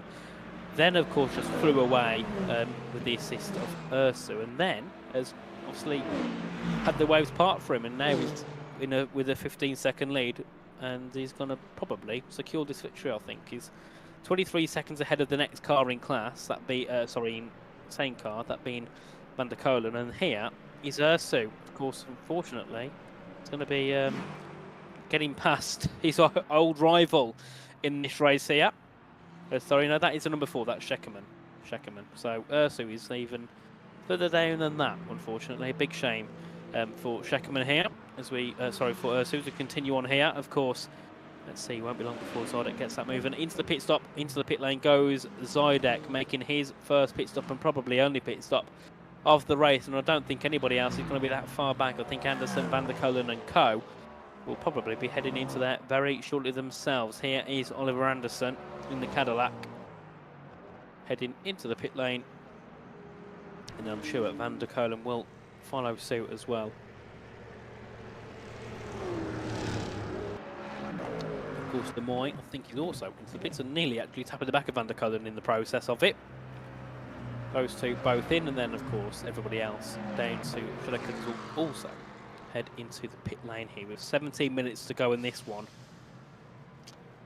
And we can see just readjusting the cars, getting placed nicely into their pit box, and they can have whatever they need to have put onto their car and changed, and continue on with a 17-minute dash to the finish line. As here is number 4 of Brian Scheckerman in P8 at the moment, in a decent job. Of course, has already pitted here, so we'll see whereabouts he comes out compared to some of the others, but I think that gap was already a little bit too big for him really to have some sort of impact on a higher position. Of course, you can see there Van Liebenstein and Hop headed into the pit lane. As we continue on down in towards the parabolic gap, of course, Zidek has actually gained time on Anderson in the pit stop phase, and Schilekens is up into P3. So I think Schilekens might have to pit again, because I don't remember him being that high up earlier on, but I might have been proven wrong. So he hasn't pitted yet. I thought so. Otherwise, I'd be confused how he was so high up. But during the pit stop phase, Anderson has lost time to Zidek again. The gap's now 19 seconds. We've had a yellow flag. Let's have a look who that was. I think it was actually... I think it was one of the GT3s. Yeah, well, I don't know there because they've all sped up again. I'll use the speedometer on the right-hand side of the timing screen to see who's going slow. And at the moment, no one is. So the yellow flag's gone anyway. It must have just been a minor mistake for somebody. Of course, we can see a few more cars into the pit lane once again here. And Mitchell has now got a 44-second lead, but remember, hasn't pit yet. So, of course, we'll drop back down a little bit in terms of gap. But we'll still have an interesting gap to second. It'll still be around 20 seconds. As that will be... Oh, that's going to be Demoy into the pit lane. And he's out of the race here, a DNF. Not sure what happened there, but into the pit lane for Rick Demoy, and he's going to be not continuing here in this race, of course. Has had an up and down one, and as I was saying around a minute ago, was actually in a decent position, was working his way back up, and now is going to be out of it and taking nothing away from this race with only 15 minutes to go. A big shame there for Rick Demoy, who hopefully will, well, for next time out in Sebring, can try and finish the race. But yeah, not going to be happy with that one at all, is Rick. But looking in terms of gaps, so Liebenstein is back in the pits. Chellikens is in the pits as well, so those two are going to continue on a little bit further down. So Anderson has got an 18-second gap to Zedek. Van der Kolen has got a 26-second gap to Zedek. Is 7.8 seconds back from Anderson. So I think the top three is secured there. I think actually the top five is probably secured here in this one. And then in the GT3 category, you can see, of course, Mitchell is in the lead comfortably ahead of Partes, who's gone into the pits. So Reef now, Green Herritt, P2, and Stanek as well, who I think is still yet to pit as well in this one. So McAuliffe now takes that P3 away, just around 4 seconds back from Emmanuel Reef. So very nice here between our top four here. Of course, Mitchell just dominant, insane here in this one. I mean, I knew he'd be quick, but I didn't think he'd be this quick over the course of a race. And there's still 13 minutes to go here, so that gap could easily get to near 30 seconds, maybe even higher than that. Of course, it's already over 30 seconds to third. As we can see there, one of the Ferraris making their way through, Regan Mitchell. And the good thing as well is, with him having such a high gap to those in the second and below, he can afford just to let off a bit when there's an LMDH behind. Let them through. He hasn't got to really worry about keeping any track position or keeping any pace. And here we can see the position changes over it. So McAuliffe's made a couple of positions, so has Partes and Chen, Bysters as well, have all made spots. But of course, the only one to lose a spot is Ribeiro. Everybody else has kept the same or moved up, which is interesting. Of course, that being along with Vida and Banks' DNS, that's already bumped people up a position, depending on where they were. So yes, very very interesting so far. But of course, Mitchell and Reef, it's going to be the same 1-2 as we had before. Schenk was the car that finished third in Spa. He's now in P11. So he's not going to be in a good spot. So that's one of the BMWs. That's the number 46. That's going to be Bruno. Oh, sorry, no. It's Patrick Bysters, who's in the barriers. I believe that's at the Parabolica. And that should be a DNF. Unless he can get going away once again. Barely. He's got going. But that's going to be a lot of damage on that car. That is safe to say. For Patrick Bysters, who, yes, you can see there's no rear wing on that Beamer, so he's not going to get much of an aero advantage here at all. And I've got to say, it looks weird without a rear wing on that Beamer. It looks really, really weird. But into the pits he goes, and probably he's going to have enough here with 12 minutes to go in this race. As yes, of course, we can see Demoy's out as well, so that's going to be 3 retirements in the LMDH, and I think 2 at the moment, but could be a third with Bysters in the GT3 category. And then of course there's no other battles really happening here in the field. We've got Stanek, who's a little bit behind Ribeiro, so that could be a battle that we could see closer to the end. Choose on the back of Partes, that could also be a nice little battle, but apart from that, there's not really much going on here on circuit. This here is a Mustang number 77 of, I think, I choose it certainly is, in P7 at the moment, running along quite nicely here in a Mustang. We'll be looking to secure a P7 spot. Of course, was involved in that battle for P7 to P10 earlier on, and was the one that came out in the best spot, and now sits comfortably in that 7th spot, and will take home some nice points for himself and his Mustang as they continue their way through. Of course, you can see there, Choose up into P7. Ribeiro 8th, Stanek 9th, and Bouzas rounding off our top 10. So all of the Fords are in the top 10. So if that's a lesson, that might be meaning to say use the Ford next time, mate, because it is a pretty decent car here. And I presume so. In LMU, I mean, I've driven the Ford, but only because it was one of the free ones I got access to. So, yes, and I found it quite easy to drive, to be fair. Very nice car. So, yes, very nice for those in the Fords to be doing a really good job. As that's going to be the number 7. That's going to be Timo Zardek, our race leader, passing Ike Choose there to continue on nicely. And with 10 minutes to go, should easily take the win here tonight, ahead of Anderson and Van der Kullen in 3rd as well. And also, Francorchamps had a nice race. You know, he was then in P7, P8 at the start, actually dropped down to P11 on that first lap, got into a contact with someone, and now sits in P4 quite comfortably. And of course, not, you know, trying not to put the curse onto anyone, but any more DNFs here, he could be on for a podium, which would be great for the Alpine car here in this one. And of course, you can see Zardek, Anderson, and Van der Kullen still our top 3. And of course, I expected these 3 to be in and around that podium spot, but yeah, they've proved me right here. Of course, I expected them all to be involved a bit more, and of course Ursu, who probably would have been in a race-winning spot. So we could have had a really nice battle there for 1st, 2nd, and 3rd. As we continue on, of course, the Ratio's had a really good start in this one, has jumped up 8 places. Shelikans, Hopp and Scheckerman have also moved up 5 spots here, so they've had a really, really good race here. And the same goes for Zardek and Anderson. Started P4 and P5, sit 1 and 2.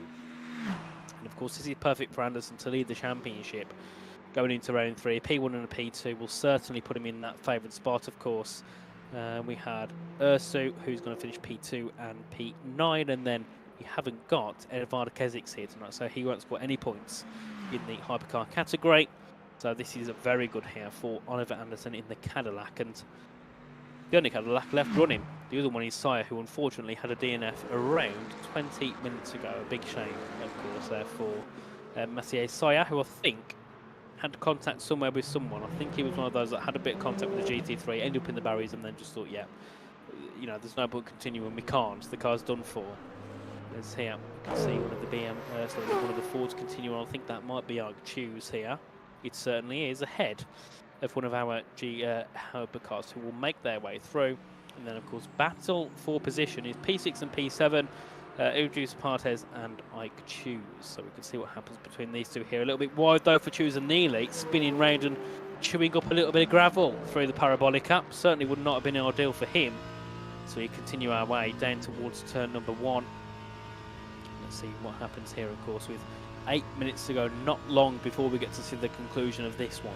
So I'm starting to think that that battle for P6 might not really be on the cards here. I was hoping it would be, but we'll have to see what happens. I think it'd be more a mistake needed for Partes rather than Choose bringing up the pace here.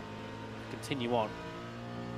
That's going to be one of the, I think might be Ursu there, I think, passing Choose there as we head our way down to the Della Roche chicane.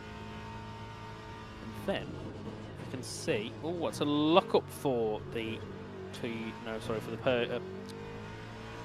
Porsche. There we go, I got it right in the end. For the Porsche, locking up in towards the Della Roche chicane, and unfortunately losing a bit of time, but it doesn't matter because that gap is already ridiculously high. I mean, the gap between 1st and 4th is now 46 seconds. I mean, I expected the gap to be big, but I didn't expect it to be this big, that's for sure. Especially the gap between 1st and 2nd is over 20, which is insane. It just shows the level that some of these guys have. I mean, Zardek 20 seconds ahead of Anderson, Mitchell 25 ahead of Reef. It just shows the levels they have above everybody else here at the moment. Of course, McAuliffe is doing a very good job to keep that P3 air from Vargas, because I think on pace throughout the race, Vargas has probably been a little bit quicker.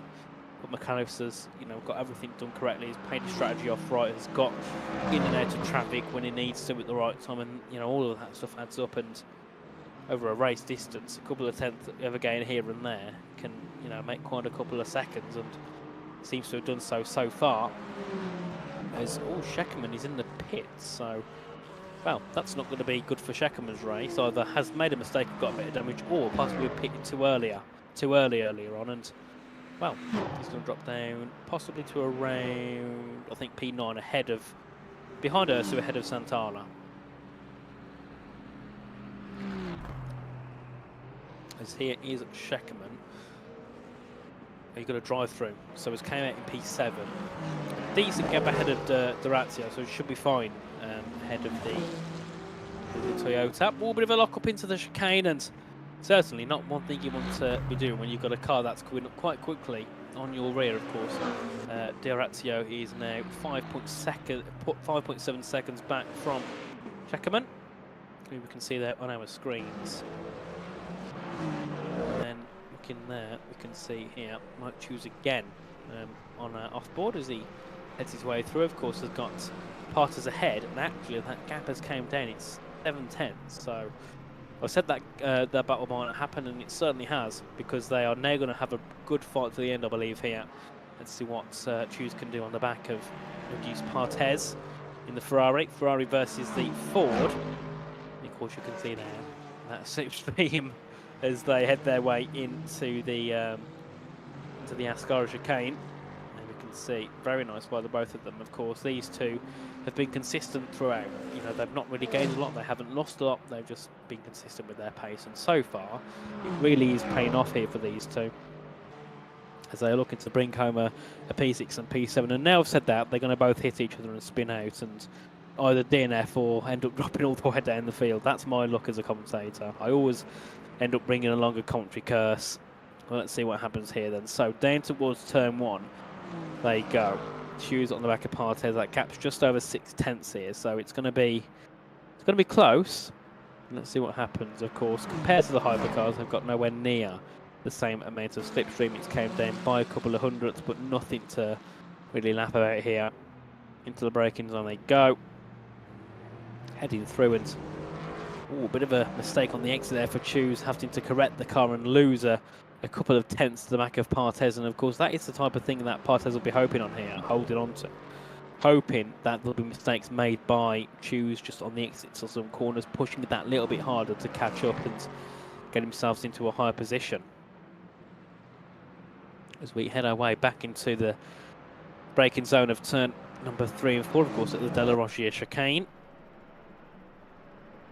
Let's see what Choose can do. Of course, that gap 4 tenths of a second. So it seems that the middle sector is where Partez loses time, but the first and third is where he seems to gain it, because you can see there, Choose all over the back of Luigi's Partez here. And this is where that slipstream does matter now. This is where it does come into play a little bit more.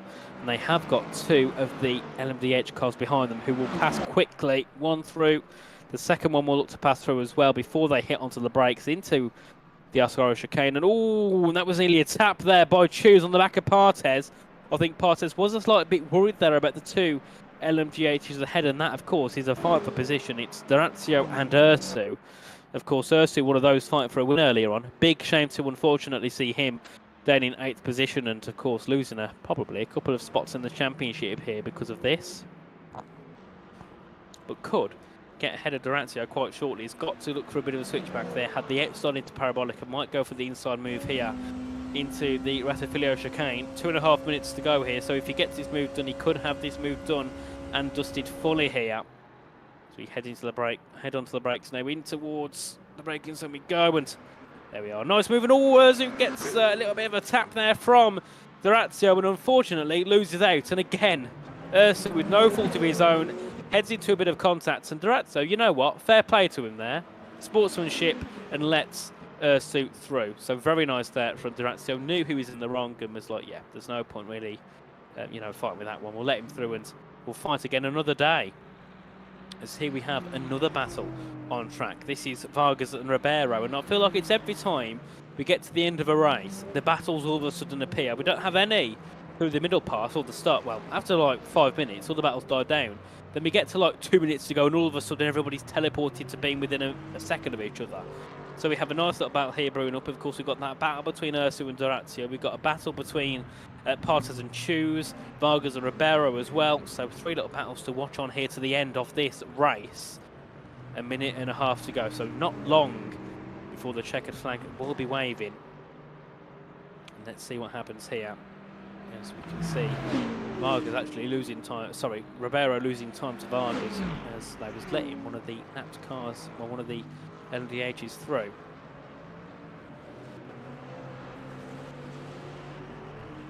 And make their way through now very nicely. And I mean, the gaps are still increasing either way.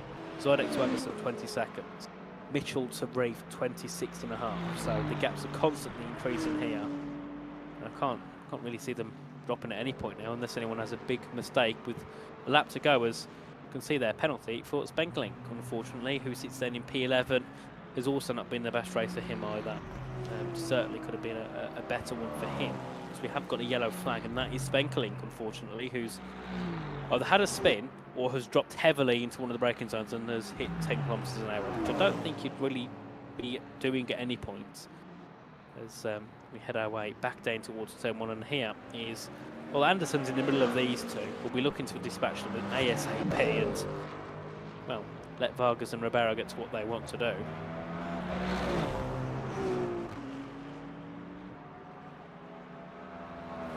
Let's see, what can Ribeiro do? I mean, was actually with Hughes at one point, wasn't he? Yes, that was the battle that they was in. Vargas has jumped in the middle of them, as we do have a yellow flag. That is, I think, Schackerman, who's had a spin in the number 4 Toyota. As we continue on, and the checkered flag is going to be waving very shortly. We have hit 0 minutes on the clock. And Anderson there, you can see, he's going to be caught into a bit of traffic, but hasn't got to worry because Van der Kolen's 15 seconds back, and, well, Zidek's 20 seconds ahead, so they certainly haven't got to worry about that. But as we head into the final corner here, this will be the checkered flag for Timo Zidek, of course. A superb drive, started P4, promoted himself to P1. Of course, a big shame for Ursu, who lost out at the end, but it will be Timo Zidek that takes the win here at Monza for the hypercars category. And then very shortly we will see Oliver Anderson come home and take P2, of course. Took P1 last time out in Spa, ahead of Ursu by a couple of hundredths, and this time we'll have a decent gap ahead of the car behind. And here we can see Oliver Anderson in the Cadillac round the final corner will take P2 and still hold the lead of the championship here. And then, of course, very shortly behind him, in around 16 seconds time, we'll see Stan van der Kolen heading into the Parabolica right now in the Toyota. Has also had a really decent race here, has had a steady plod along all the way to the end.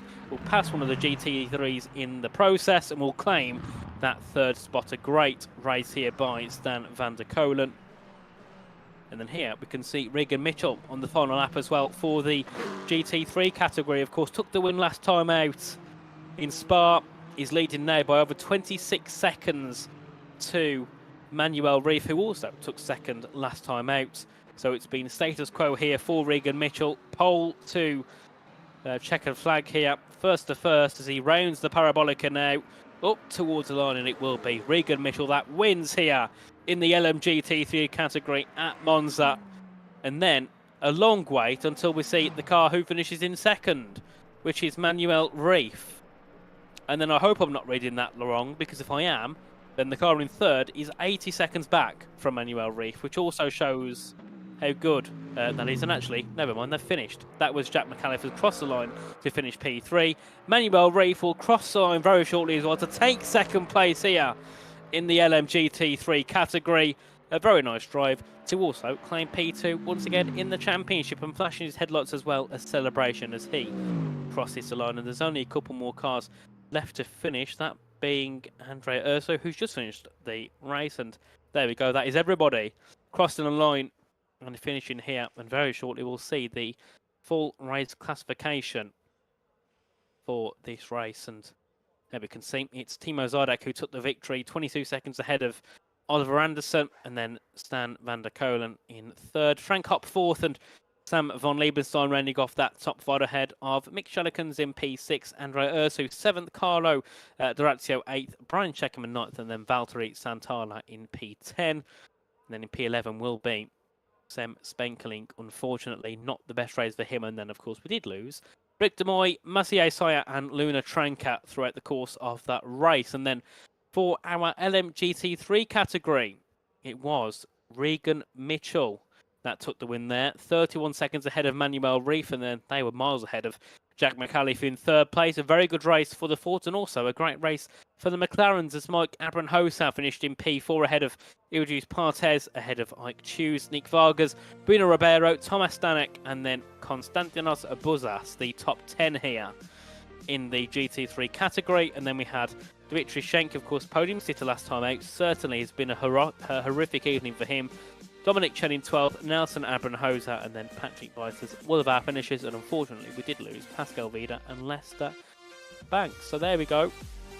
The full classification here. And we'll now head over to our interviews. Of course, we've got Oliver Anderson, Regan Mitchell, and Timo Zardek. And so we'll drag them in one by one. We'll speak to Timo first.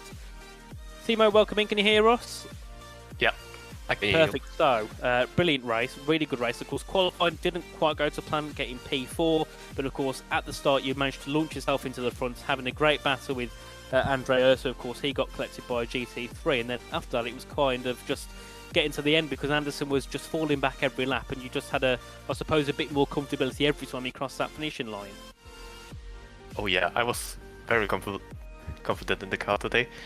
I didn't think I would be that fast, to be honest, because I thought the bob of the Toyota isn't that good around Monza, but it turned out it was quite okay, or quite good.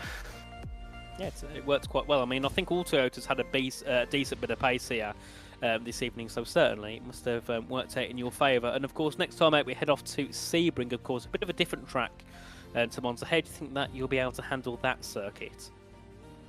Yeah, I've driven there a couple of times, and I think the Toyota is quite decent around this track. Me as well. I think the difficult race will be Le Mans because of the top speed deficit the Toyota's got. Yeah. But yeah, I'm quite confident going into Sebring.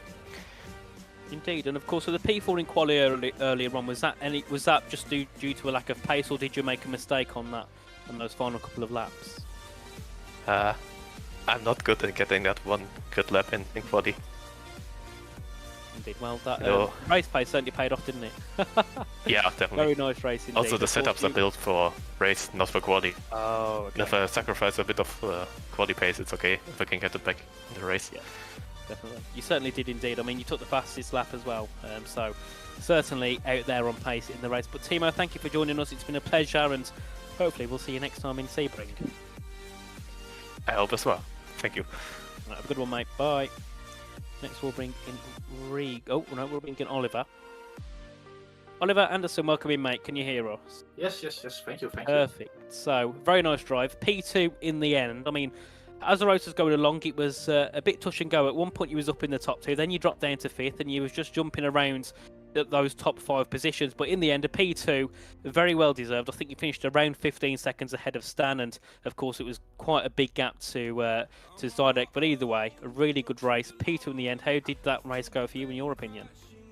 Very well. After the last bob, the Cadillac got screwed quite a bit, so it's not as quick as it used to be. So it doesn't even have a top end speed on the Toyota anymore on a track like Monza. So all in all, very well. The Monza's not track that I know was good at, so went well for that. And then my wheelbase decided to do a complete reset before the race 1 hour before, so the force feedback seems super hard and tricky to drive. But all in all, pretty good. And then my good old endurance teammate in first, so Unsalted Motorsports 1-2. Never happened before for us, so very pleased with that. Big team result. Yeah, a great one by you two indeed. And then, of course, going into Sebring as well, like I said to Timo earlier on, it's a very different track to Monza. Of course, the cars will behave differently around this track compared to here. How do you expect that Cadillac will perform in Sebring? I think the Cadillac itself is very good on Sebring because it's good on acceleration and it's very nimble through the corners in general. But it's probably the strongest track on the season for the Cadillac if they don't change the bob before we go racing there. But then it's just up to the driver, and I'm not particularly good at Sebring myself, so I'm going to look forward to that one. It'll be interesting. Today I also got a bit of lucky in traffic, and Van der Kolen also, there was a car that was just parked on the exit of a corner, and I narrowly avoided, and he, I think, also narrowly avoided, and then they spun out and took contact and got damaged maybe for the pits. I'm not entirely sure. I was never really there pace-wise with either Van der Kolen, Urso or Timo, but consistency paid off, and being safe in traffic mostly. Yeah, I think that's the big trick. Tried to help Timo out in the start of the race by being a little bit of a trade driver with Urso and Van der Kolen behind, and I think that also helped Timo in the end. Yeah, it definitely would have done. And of course, you took the win last time out in Spa in a very chaotic ending, and then P2 here today. So you are leading the championship, and I think it will be quite a decent lead because, of course, Ursu having that mistake today with the GT3 car, he's dropped all the way down. So you're going to have a decent lead heading into Sebring. So I suppose that gives you a bit more of, I suppose you can get in there a bit more comfortable than you would have done otherwise. Maybe it's technically the lead is shared between Simsport and I because there's a drop round on the season, and so we're both shared on the one win. But yeah, theoretically, I don't think Simsport might have the first race as this drop round, but this will definitely not be mine. So the one who will definitely stay later on in the season. So yeah, I'm pretty pleased with this. Before the season started, I was just thinking if I could get on the podium just once, I would be perfectly fine with how it all went. So yeah, 2 times in a row. Let's try and make it 3. Indeed, hopefully. But a really good race, Oliver. Congratulations on that one, and hopefully we'll see you back here again next time. We'll see. So have a good one, mate. Thanks for joining us. And then next we'll speak to our final interviewee, and it'll be Regan Mitchell. Regan, welcome in. Can you hear us? Hello, yes. Perfect. So really good race. I mean, dominance is the word. McLaren and dominance seems to go quite well together, doesn't it? Of course, qualifying 6/10 ahead of second place, and in the race it was over 26 seconds, and it was like 60 seconds to third. So it was one of those where I feel like, was it the fact that you just got that ultra pace, or was this track just one of those that you just click with? On this game, it is one of the tracks I just sort of works for me more. Yeah, no, I just had good pace in the bag and just drove it. Yeah, pretty happy today. Indeed, and obviously the McLaren and the Ford both looked quite strong here. Of course, it was both cars in the top 4, and obviously I think there was the other McLaren in P4. So was it one of those as well that was kind of it was always going to happen because of how good the car is around here, or is it just the luck of the draw?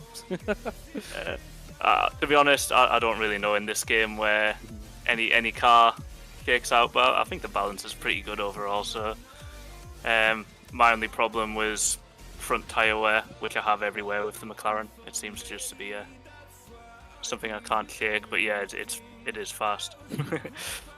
Indeed. I'm not say it's not. Carry on. No, I'm not going to claim it's not a good car or anything like that. Well, of course, obviously having the win as well last time in Spa. What was your kind of expectations heading into this one? Was it another win, or was it just kind of just seeing what was going to happen? I was hoping to win. I thought the pace would sort of be tighter than Spa across the pack with the dry and just how the track is, and I think it was. To be fair, it took me a while to sort of pull away. Yeah. Indeed. Just got comfortable. Somehow didn't plough into the back of the hypercars when turn 1. Oh no. There was a lot of contact with the hypercars and the GT3 today, so you're very lucky. Unfortunately, some people raised them because of that. So I suppose that's one of the lucky parts of it. You managed to get out of it unscathed. But of course, next time we head off to Sebring, a very different track to Monza. What's your thoughts on that with the McLaren? I like that one as well. I'll just be having the same problems basically every track, just front tyre wear, trying to get rid of understeer without then making it spin everywhere. And if I can do that, it'll probably be good again. Okay, so we're looking for 3-3 then, race wins. I hope so, obviously. Oh, indeed. Regan, mate, anyway, thanks for joining us. It's been a pleasure, and hopefully we'll see you again here next time. Thank you. Have a good one, mate. Right, and there we go. Very, very interesting ending here to the evening. Of course, round 2 is concluded, and it was, of course, Timo Zadek and then Regan Mitchell who took the wins in their respective classes. Of course, we're back next time on May 28th for round 3 at Sebring, then June 11th for Le Mans, and then, of course, Bahrain is round 5 on June 25th. So, of course, make sure to mark those dates in your diary. Of course, it'll be 60 minutes for Sebring, 90 for Le Mans, and then 60 again for Bahrain. So, guys, thank you for joining us. Of course, make sure to subscribe and hit that notification bell on the channel. And, of course, make sure to come back on May 28th. And, of course, for all the other races that we have streaming on the channel throughout the week and next week. But anyway, guys, it was a pleasure to have you all join us, and we'll be back next time. Good night.